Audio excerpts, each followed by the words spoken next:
इस वीडियो में आप देखेंगे कि पिछले हफ्ते कॉमेक्स के मुकाबले भारत में चांदी ज़्यादा क्यों गिरी। अगले हफ्ते 14 जुलाई की डेट बहुत इंपॉर्टेंट क्यों है।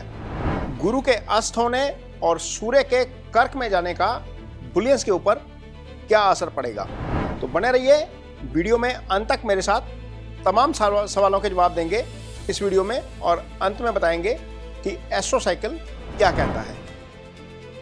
मेरे YouTube पेज एस्ट्रोनॉलेज पर आपका स्वागत है। नमस्कार, मैं हूं नरेश कुमार। सबसे पहले उन दर्शकों का धन्यवाद जिन्होंने पेज को सब्सक्राइब किया है, पेज के वीडियोस को शेयर कर रहे हैं, लाइक कर रहे हैं और कमेंट बॉक्स में हमें अपनी राय भी लगातार भेज रहे हैं। तो दोस्तों, वीडियो में बात करेंगे गोल्ड और सिल्वर की। पिछला हफ्ता गोल्ड और सिल्वर के लिए बहुत अच्छा नहीं रहा, हालांकि बहुत नेगेटिव भी नहीं रहा। कारण ये रहा कि ईरान और अमेरिका के बीच में एक बार फिर थोड़ा सा कन्फ्लिक्ट हो गया और उसका असर हमें क्रूड के ऊपर नजर आया। क्रूड जब बढ़ा, डॉलर इंडेक्स में तेजी आई तो गोल्ड और सिल्वर में गिरावट आ गई। हालांकि गोल्ड बहुत मार्जिनल गिरा। कॉमेक्स की यदि हम बात करते हैं तो वहाँ पर सिर्फ 1.5% की गिरावट है। ये एक वीक में बहुत बड़ी गिरावट नहीं मानी जा सकती और गोल्ड अभी भी $4100 की अपनी सपोर्ट को मजबूती से होल्ड कर रहा है और ये बहुत बेस बनाने की कोशिश कर रहा है और ये लगभग बॉटम बनाने की कोशिश कर रहा है। हालांकि सिल्वर में 4% की गिरावट आई कॉमेक्स के ऊपर और हमारे यहाँ पर सिल्वर जो है वो ज़्यादा गिरा। इसका क्या कारण था वो भी आगे बताएंगे। लेकिन 3 जुलाई की क्लोजिंग यहाँ पर देखिए, गोल्ड की $4175 पर 3 जुलाई को क्लोज हुआ था और 10 जुलाई को जो क्लोज हुआ है वो $4120, लगभग $55 के आसपास का गिरावट आया है पूरे एक हफ्ते के दौरान और डिफरेंस रहा है $55 का। अराउंड 1.5% डाउन है यहाँ पर गोल्ड कॉमेक्स के ऊपर। और MCX के ऊपर यदि हम देखते हैं तो 3 जुलाई की जो क्लोजिंग थी 1,47,378 थी, 10 जुलाई की क्लोजिंग 1,43,478 है।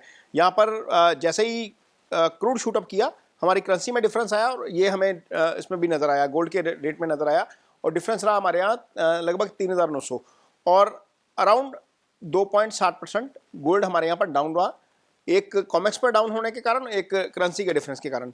लेकिन असली कहानी सिल्वर में हुई। इसको आप डिटेल में बताएंगे आपको कि क्या हुआ इसमें। 3 जुलाई की जो क्लोजिंग थी कॉमेक्स के ऊपर वो थी $62.40। 10 जुलाई की जो क्लोजिंग है वो $59.86 है। ये लगभग $2.5 के आसपास लुढ़का और अराउंड 4% का डाउन सिल्वर ने पूरे एक हफ्ते में दिखाया। लेकिन यदि हम कॉमेक्स के ऊपर MCX के ऊपर आते हैं तो 3 जुलाई की जो क्लोजिंग थी हमारे यहाँ पर 2,37,410 थी। 10 जुलाई की जो क्लोजिंग है 2,22,664 है।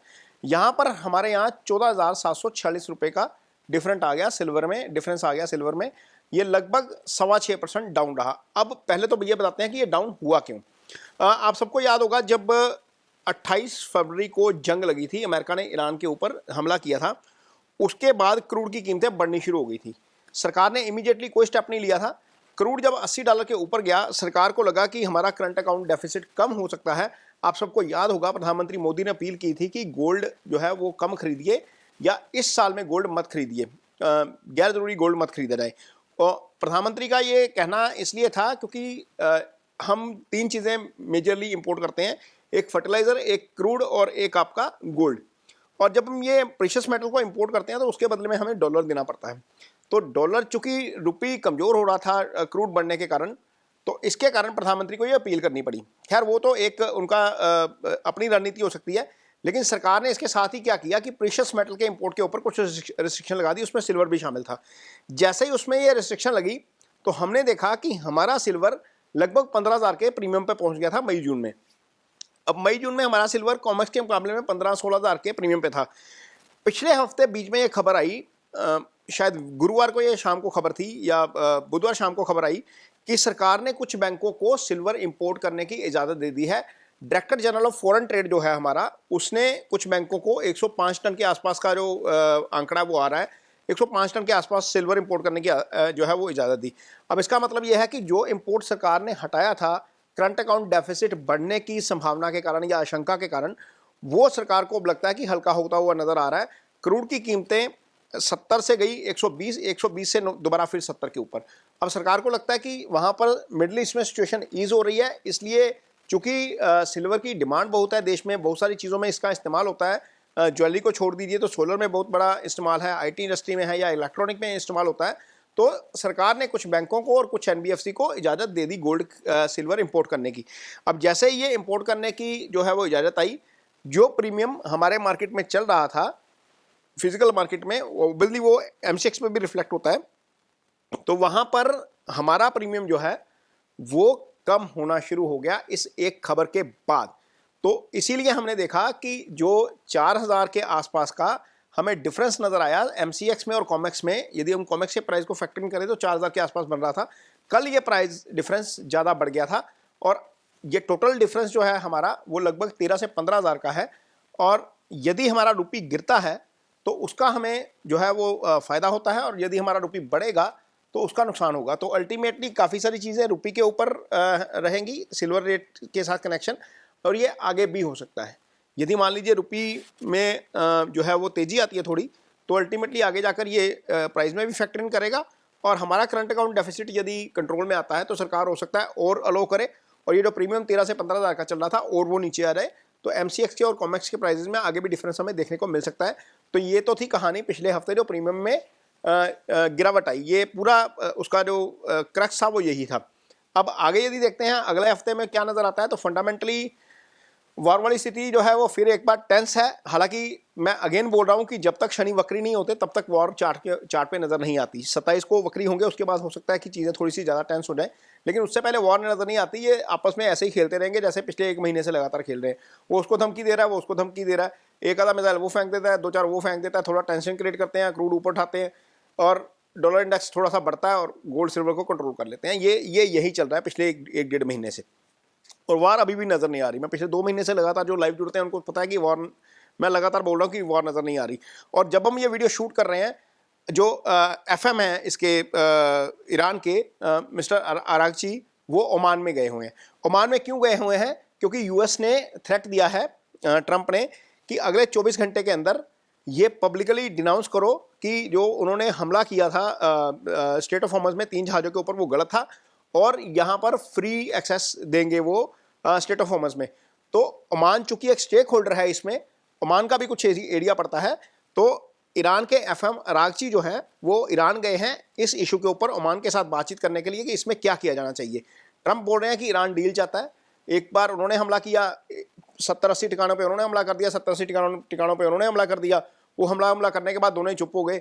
अब उसने बोल दिया कि सीज फायर खत्म है, और अब बातचीत दोबारा बैक चैनल ओपन हो गया।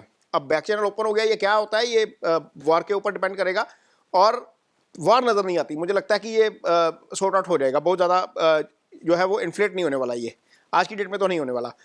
लेकिन अगले हफ्ते सबसे इंपॉर्टेंट 2 चीज़ हैं जिसके ऊपर बाजार रिएक्ट करेगा, वो है सीपीआई का डाटा। सीपीआई यानी कि इन्फ्लेशन का डाटा यूएस का। इसी डाटा के ऊपर फेडरल रिजर्व की पॉलिसी आती है। यदि जून की महंगाई का आंकड़ा अमेरिका का जो 15 को आएगा, 14 को आएगा, 14 शाम को 6 बजे के आसपास आएगा, यदि ये महंगाई का आंकड़ा थोड़ा सा भी डाउन आया, इसके बाद 7:30 बजे के आसपास फेड चेयरमैन जो है केविन वॉश, उनकी टेस्टिमोनी है। यदि उस टेस्टिमोनी में उन्होंने थोड़ा सा भी सॉफ्ट स्टैंड लिया, जो उन्होंने अपनी पहली मीटिंग में थोड़ा सा हार्ड स्टैंड ले लिया था, तो यहाँ से ही बाजार चल निकलेगा। 14 की डेट बड़ी इंपॉर्टेंट है, ये इसलिए बोल रहे हैं, ये इकोनॉमिक डाटा के मुताबिक है। चार्ट पे आएंगे, चार्ट पे भी बताएंगे कि 14 क्यों इंपॉर्टेंट है। चार्ट भी दिखाएंगे आपको, एस्ट्रो चार्ट भी दिखाएंगे कि 14 इंपॉर्टेंट वहाँ पर क्यों लग रहा है। और इसी बीच में एक बड़ा फंडामेंटल जो खबर आई बीच में, जो सोने को सपोर्ट करती है, वो ये है कि चाइना ने 15 टन बाय किया गोल्ड जून में। ये 20वां महीना लगातार है जब चाइना लगातार बाइंग कर रहा है, और चाइना की टोटल होल्डिंग 2346 टन हो गई है। उन्होंने 40 टन गोल्ड इसी साल में इंक्रीज किया है। उज्बेकिस्तान ने 9 टन गोल्ड खरीदा जून में। इकोनॉमिक डाटा यदि हम देखते हैं, इसका मतलब यह है कि सेंट्रल बैंक लगातार गोल्ड खरीद रहे हैं। अब सेंट्रल बैंक लगातार गोल्ड खरीद रहे हैं, नीचे आता तो भी खरीद रहे हैं, और ये इस साल में लगातार हो रहा है, और पिछले साल भी यही हुआ था। इकोनॉमिक डाटा की यदि हम बात करते हैं, तो 13 जुलाई को दोपहर 2:55 पे FOMC मेंबर है बोमैन, वो बोलेंगे, वो अपनी स्पीच देंगे। उसमें रिफ्लेक्ट होगा कि आगे इकॉनमी किस तरीके से आएगी। ये 2:55 का टाइम याद रखिए। स्पीच के बाद मूवमेंट हमें देखने को मिल सकती है। 13 जुलाई को रात को 10 बजे सेम डे में वॉलर हैं FOMC के मेंबर, वो बोलेंगे। वहाँ से इंडिकेशन मिलेगा कि क्या फेड क्या सोच रहा है आने वाली पॉलिसी के बारे में, क्योंकि पॉलिसी आनी है 28-29 को, तो उसके बारे में पता लगेगा। 14 जुलाई को शाम 6 बजे जो डाटा की बात की है ना कि महंगाई के आंकड़े आएंगे, 7:30 बजे 14 जुलाई को फेड चेयरमैन केविन वॉश की टेस्टिमोनी है, टेस्टिफाइज है। और 15 जुलाई को शाम को 6 बजे कोर PPI का डाटा आएगा। 16 जुलाई को शाम 6 बजे यूएस की रिटेल सेल का डाटा आएगा। अनएम्प्लॉयमेंट क्लेम का डाटा आएगा। 17 जुलाई को शाम को 7:30 बजे कंज्यूमर सेंटीमेंट का डाटा आएगा। तो ये इंपॉर्टेंट इवेंट है, इंपॉर्टेंट टाइमिंग है जो अगले हफ्ते हमें ध्यान में रखने हैं कोई भी ट्रेड करता है तो। अब एस्ट्रो साइकिल पे यदि आते हैं तो जुपिटर 15 जुलाई को कर्क राशि में अस्त हो जाएंगे 7:27 पे। कुछ वेबसाइट्स के ऊपर इसकी डेट डिफरेंट दी गई है, लेकिन एक्चुअल में टाइमिंग यही है। डिग्रिकली यदि हम सन का और जुपिटर का डिफरेंस देखते हैं तो 7:27 का टाइम निकलता है जुपिटर के कंबस्ट होने का 15 जुलाई को। ये समय याद रखिएगा, इस समय के इर्द गिर्द बाजार में बड़ा मूवमेंट हमें देखने को मिल सकता है, ये ध्यान रखिएगा। क्योंकि शास्त्र कहता है कि जब जब जुपिटर अस्त होता है, जुपिटर ब्लेसिंग का कारक है, गोल्ड का कारक है, सूर्य भी हालांकि गोल्ड का कारक है, जब जब जुपिटर अस्त होता है तो गोल्ड की कीमतों में गिरावट देखने को मिलती है। ये शास्त्र का कोटेशन है, बाकी चीजें भी देखेंगे लेकिन ये शास्त्र का कोटेशन है। 16 जुलाई को 7:11 पर वीनस अपने पूर्व फाल्गुनी नक्षत्र में आएंगे। यहां पर वीनस आते हैं तो चांदी की कीमतों में गिरावट देखने को मिलती है। 16 जुलाई 11:44 पे सूर्य कैंसर में आएंगे, ये बुलिश है। ये रात को आएंगे, ये बुलिश है। कैंसर में मैंने एक वीडियो डाला था अपने पेज के ऊपर कि सूर्य जब कैंसर में आते हैं तो गोल्ड की परफॉर्मेंस कैसी रहती है। तो पिछले 10 में से 7 बार ऐसा हुआ कि जब सूर्य कैंसर में थे गोल्ड भाग गया। तो यहां पर 1 महीने का ये पीरियड अल्टीमेटली बुलिश रह सकता है। ये पूरा महीना नहीं है, हालांकि आगे कुछ डेट्स और कुछ एस्ट्रो कॉम्बिनेशन ऐसे हैं जो नेगेटिव भी हैं, लेकिन ये एक कॉम्बिनेशन पॉजिटिव साइड की तरफ इशारा करता है। यहां पर हमें जरूर ध्यान रखना है। मैं 14 जुलाई इसलिए बोल रहा हूं, 14 जुलाई का ये चार्ट है, मैं अपने एडिटर को कहूंगा कि एक बार ये चार्ट जरूर दिखाया जाए। 3 प्लैनेट गुरु के नक्षत्र में, ये सुबह के टाइम भी गुरु के नक्षत्र में रहेंगे, शाम के टाइम भी गुरु के नक्षत्र में रहेंगे। ऐसा बहुत बार ऑब्जर्व किया गया है कि जब 3 या 4 या 5 प्लैनेट एक ही नक्षत्र में आ जाते हैं तो बड़ा मूवमेंट देखने को मिलता है। तो इसलिए चूंकि ये सुबह से ही शुरू हो जाएगा तो 13 जुलाई की रात की पोजीशन कैरी करना एस्ट्रो के हिसाब से अच्छा नहीं है। अगले दिन बड़ा मूव देखने को मिल सकता है 14 जुलाई को, तो ये एक जरूर ध्यान में रखिएगा। ये चार्ट अब आपके सामने चल रहा है 14 जुलाई का। आप देखिए पुनर्वसु नक्षत्र में ग्रह आ रहे हैं, 3 ग्रह पुनर्वसु नक्षत्र में। ये गुरु का नक्षत्र है, यहाँ पर सोफ नक्षत्र में है, इसलिए हो सकता है कि कुछ ना कुछ दबाव हमें 14 जुलाई को बाजार में देखने को मिले। इसको ध्यान में जरूर रखेंगे। तो यदि हम बाकी अदरवाइज देखते हैं तो 12 जुलाई को मून जो है वो जेमिनी में रहेंगे, 7:05 पे एंटर करेंगे। इसका मतलब है कि 13 को भी जेमिनी में ही रहेंगे। 14 जुलाई को शाम को 6:48 के ऊपर कैंसर में आएंगे, ये बेरिश होता है। और यहां पर देखिए मून का कैंसर में आना 6:48 पर, 6 बजे डाटा आना, 7:30 बजे टेस्टिमोनी होना। ये 14 जुलाई की डेट मैं इसलिए बोल रहा हूं कि इंपॉर्टेंट है, क्योंकि जब जब मून राशि बदलता है या नक्षत्र बदलता है उसके इर्द गिर्द बाजार बड़े मूव दिखाता है। जब भी आप इसको चार्ट पे लगा के देखेंगे तो आपको लगेगा कि ये टाइमिंग तो बिल्कुल एक्यूरेट बैठ रही है। और क्योंकि जो ट्रेड करता है ना, मैं आपको एक सिंपल सा लॉजिक बताता हूं ये कैसे काम करता है। मान लीजिए जैसे एक इसको चेक भी करिएगा, कैंसर में 14 जुलाई को 6:48 पे आ रहे हैं चंद्रमा। 5 मिनट की कैंडल देख लीजिएगा, 10 मिनट की कैंडल देख लीजिएगा, उस कैंडल के लो हाई को मार्क करिए। जिधर की तरफ बाजार जाएगा, मान लीजिए लो और हाई उसका, यदि आप किसी ने ट्रेड लिया है तो लो को जो है लॉन्ग का ट्रेड है, लो जो उसका लो होगा उसको स्टॉप लॉस लगा के लॉन्ग चले जाते हैं। और यदि उसका हाई है, जिसने शॉर्ट करना है उसके हाई को स्टॉप लॉस लगा के शॉर्ट कर देते हैं। तो ये बेसिकली ऐसे काम करता है। हालांकि ये एडवाइस नहीं है लॉन्ग या शॉर्ट करने की, इसको एक बार स्टडी करिएगा, देखिएगा, ये बहुत मजेदार चीज है। ये काम इस तरीके से करता है। शास्त्रों में बहुत सारी चीजें लिखी हैं। जब हम इसको देखते हैं ना, टोटल ओवरऑल पिछले 10 साल का डाटा निकालते हैं कि मून जब कैंसर में था तो कैसा था, तो परसेंटेज ऐसी निकलेगी, या 60% रहा ठीक, या 70% ठीक रहा। 30% केसेस में क्यों खराब हो गया, उसके ऊपर दृष्टि का प्रभाव क्या था, या खराब दृष्टियां ज़्यादा थी या सॉफ्ट दृष्टियां ज़्यादा थी, ये इसके ऊपर डिपेंड करता है। जो शास्त्र कहता है वो ये कहता है कि कैंसर में बेरिश होता है। तो यहाँ पर ये इसको देखेंगे। 16 जुलाई को शाम 7:51 पे लियो पे जाएगा चंद्रमा, ये बुलिश होता है। इसी दिन आप देखिएगा सूर्य भी चेंज हो रहा है। ये कोइंसिडेंस देखिए, यहाँ पर सूर्य भी चेंज हो रहा है। मून का नक्षत्र 13 जुलाई को सुबह 5:41 पे आर्द्रा में आएगा, यानी कि मंडे बुलिश हो सकता है। 14 जुलाई को 2:51 पे पुनर्वसु में आएगा, ये बेरिश हो सकता है। 15 जुलाई को रात को 14 जुलाई की रात को ही 12:09 पे पुष्य में आएगा, ये बेरिश है। 15 जुलाई को रात को 9:46 पे अश्लेषा में आएगा, ये भी बेरिश है। और 16 जुलाई को 7:51 पे मघा में आएगा, ये बुलिश आफ्टर वोलेटाइल है। 17 जुलाई को 6:34 पे पूर्व फाल्गुनी में आएगा चंद्रमा, ये बेरिश होता है। तो ये एस्ट्रो साइकिल है सारा, उसकी टाइमिंग है। इस टाइमिंग के मुताबिक, इस टाइमिंग के अकॉर्डिंगली इसको बाजार को देखिएगा। 14 जुलाई की डेट मुझे इंपॉर्टेंट लगती है यहाँ पर एस्ट्रो के हिसाब से। ये कैसी रहती है, आगे बहुत सारी चीज़ें हैं। हो सकता है कि ईरान वाला मामला एस्केलेट हो रहा है थोड़ा बहुत, उसका भी 14 को असर नजर आ सकता है।